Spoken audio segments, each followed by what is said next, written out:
Salagadoola, michikaboola, bibbidi bobbidi boo. Put them together and what have you got? Bibbidi bobbidi boo. Now salagadoola means michikaboola roo, but the thingamabob that does the job is bibbidi bobbidi boo.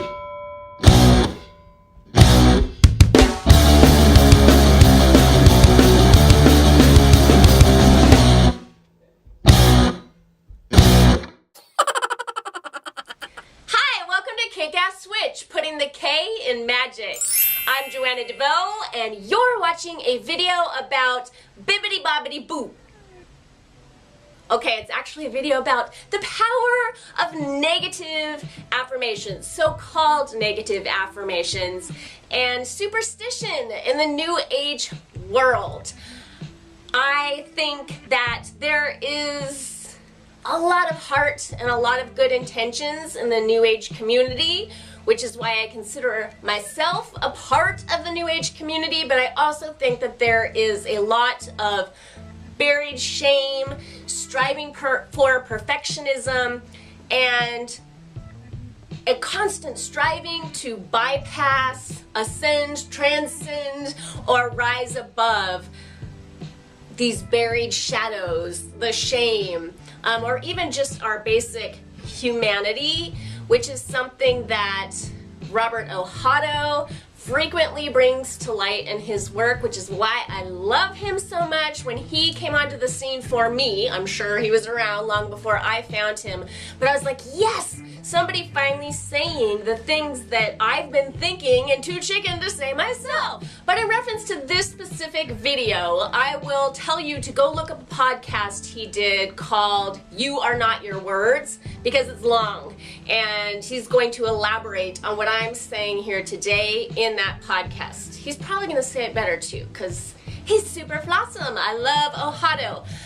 But for today, I just wanted to talk about, because I've been working with negative affirmations, I wanted to talk about that because I know there's a lot of superstition around the way you have to phrase affirmations or spells even. So you never want to, according to this superstition, word something in the negative. So I wrote a blog post down below about an affirmation that I've been using that says, I refuse to abandon myself. Now, according to some people in the New Age world, that would be a very negative affirmation because they believe that your mind does not know the difference between I will not do this and I will do this. All your mind is hearing is abandon yourself. So in saying that, I'm saying I'm going to abandon myself. I think that's bullshit. And I know this is bullshit because this is something that I have experimented a lot with in my own life, and I really encourage you to do that with any kind of spiritual dogma, rules, or ideas that you come across, even if the person delivering them is just super charismatic and like so kick-ass. Do not take that person's word for it. Go out and play around with it and see how it works for you. And I have found for myself, working with negative affirmations can be extremely powerful. And the way that you know they are powerful is very simple. How does it affect your state? How does it affect your state of being? How does it affect your emotions? And does it get you into action in the direction that you're trying to go? So when I say I refuse to abandon myself, and I have a little ring that I say this affirmation every time I put this ring on, and again, you can read about that in the blog post down below, so this doesn't turn into like a 45-minute video. When I say that, it strengthens me. It empowers me, and I feel like, that's right, I refuse to abandon myself. It reminds me of that great poem that I love so much. I've put it in my newsletter before, Invictus. And I wish I had it memorized so I could be really cool and rattle it off for you, but something like, out of the fell clutch of circumstance, something about awful darkness, shall find and find me unafraid. I am unafraid. And it's about victory, and it has a lot of different phrases in it that might be misconstrued as being negative. Another one that I worked with a lot in 2014 that I absolutely love, it was my screensaver on my computer. It was, do not, we're talking in the negative here, do not put off what you want most for what you want now. And I use this frequently to get myself to work out. I actually like type that out and put it over the body of this really muscly, fit, awesome looking woman. And when I see that, it's like, okay, what do I want now? I want to sit on the couch eating snacks and reading books and surfing the internet. But what do I want most? I want a healthy, energetic, vibrant body. I want to rock a bikini and feel really good about myself and know that I'm taking care of myself and that I look great. That's what I want most. So the negativity of that, so to speak, really like has a charge to it and gets me into action. And I'm also a person, I believe, you know, if you want to think about the witch's pyramid or just the 4 elements and how they work together, I see it as being, there's like an order to it. So it'd be air, water, fire, earth. So air is like your thought, so that is your words. And whatever charge it gives you is the emotion. So if a negative affirmation, for example, gives you a positive emotion, is it negative? And then based on that emotion, based on that vibration, based on the way it makes you feel, you move into action.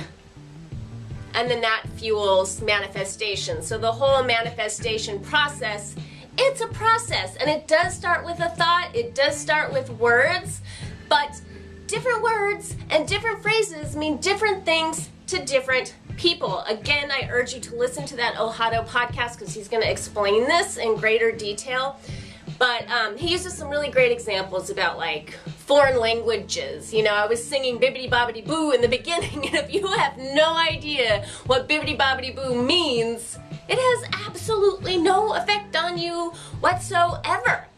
It might have made you feel like clicking off this video because I'm super annoying, or it might have made you feel really happy.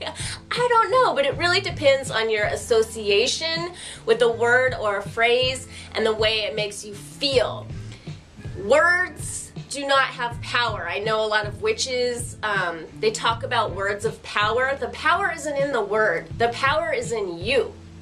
The power is in the way that the word makes you feel. So words do have power in that they are associative and symbolic, but it's really about the intention behind the word, the intention of your use of the word, or the intention that you feel coming off of someone else's use of the word or affirmation, the associations you have around that, and the symbols that it represents to you. What is that word symbolic of? Because really language is just a symbol. It's another form of correspondence that we are all, many millions of us, in agreement with, let's say, when it comes to the English language. Oh, and another awesome thing that Ohado talked about in that podcast is he was saying, you know, I know a bunch of you are going to write in about Emoto's work, putting words on water and how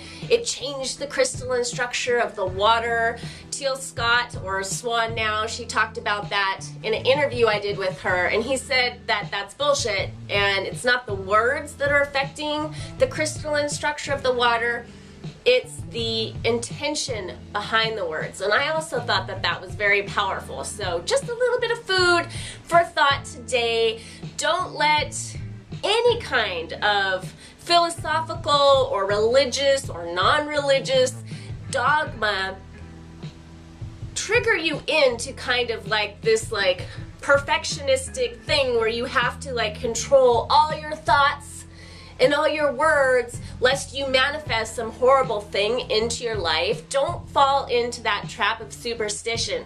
Test it out for yourself. See if it is true. Maybe it's true for you, maybe it's not. But you get to decide. You get to find out for yourself. And I think that that's so much a part of the joy of being on a unique spiritual path and finding your own way. And that's what I am all about. So until we meet again, I'll be back here next Thursday coming at you with a brand new video. Until then, much love. Peace.